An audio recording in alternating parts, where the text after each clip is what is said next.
สวัสดีค่ะ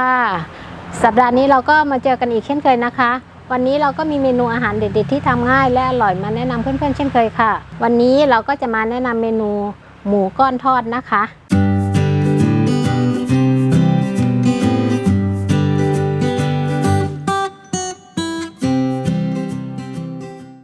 วัตถุดิบของเราได้แก่หมูสับไข่ไก่3 เกลือก็จะมีกระเทียมรากผักชีแล้วก็พริกไทยนะคะผงปรุงรสซอสปรุงรสน้ำตาลทรายและน้ำมันสำหรับทอดค่ะเรามาเริ่มขั้นตอนแรกกันเลยนะคะเราก็นำส่วนผสมทั้งหมดก็คือหมูสับก็ไข่ไก่นะคะไข่ไก่แล้วก็3 เกลือนะคะผงปรุงรสซอสปรุงรสน้ำตาลทรายเรานำส่วนผสมทั้งหมดมาใส่หมูเรียบร้อยแล้วเราก็มาคลุกเคล้าให้เข้ากันนะคะคือที่เราใส่ไข่ไก่นี่เพื่อว่าหมูจะได้นุ่มนะคะคือถ้าใครไม่มีเวลามากก็สามารถปั้นหรือไม่ก็ไปทอดได้เลยแต่ถ้าแบบมีเวลาเราก็เอาไปแช่ตู้เย็นเพื่อให้หมูกับเครื่องปรุงทั้งหมดเนี่ยเกาะตัวกันนี่นะคะเราก็ได้หมูที่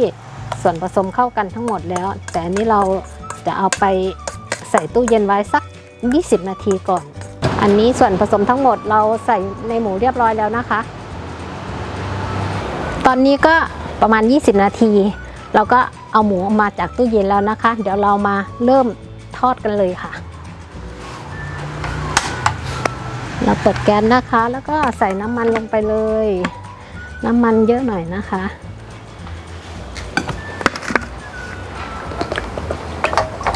เราใช้ไฟปานกลางนะคะอย่าใช้ไฟแรงมากเพราะว่าบางทีหมูด้านในมันจะยังไม่สุกรอให้น้ำมันร้อนก่อนแล้วค่อยใส่หมูลงไปตอนนี้น้ำมันก็เริ่มร้อนแล้วนะคะเดี๋ยวเรามาหมูใส่ไปเลยค่ะเราก็ทำพอดีคำนะคะอันนี้เราใส่แล้วก็ใช้ช้อนบี้ๆข้างในเลย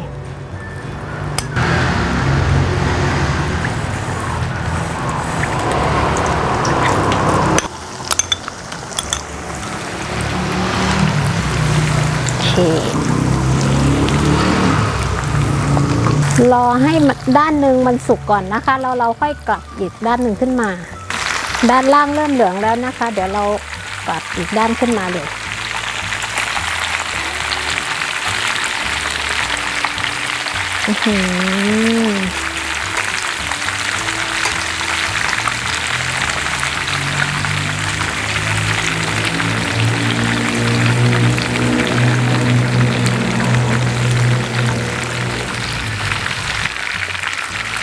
กำลังเริ่มเหลืองดีแล้วนะคะ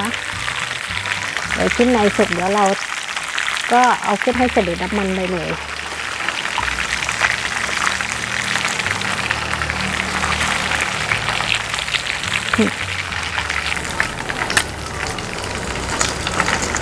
สุกแล้วค่ะ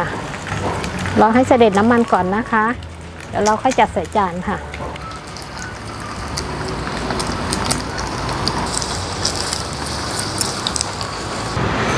เสร็จเรียบร้อยแล้วค่ะเมนูหมูก้อนทอดนะคะ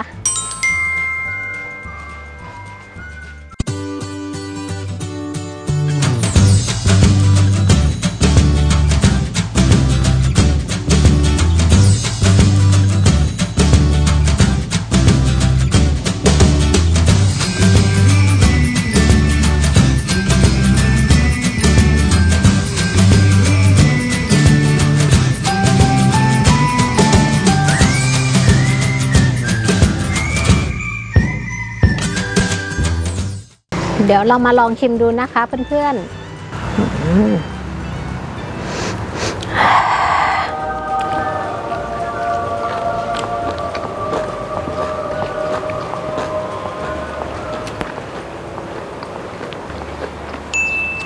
บอกคำเดียวว่าอร่อยมากเลยค่ะเมนูนี้นะคะ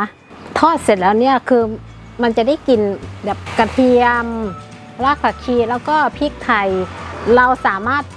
ทานคู่กับซอสพริกหรือน้ำจิ้มแจ่วก็ได้นะคะ แล้วก็ข้าวเหนียวร้อนๆจะทานกับข้าวเหนียวหรือว่าข้าวสวยได้หมดเลยนะคะ ก็ฝากเมนูนี้ให้เพื่อนๆไปลองทำดูนะคะ หากว่าใครชอบก็ฝากกดไลค์กดแชร์แล้วก็กด Subscribe เพื่อเป็นกำลังใจให้พวกเราได้ทำคลิปใหม่ๆมาให้เพื่อนๆได้ชมในสัปดาห์หน้านะคะ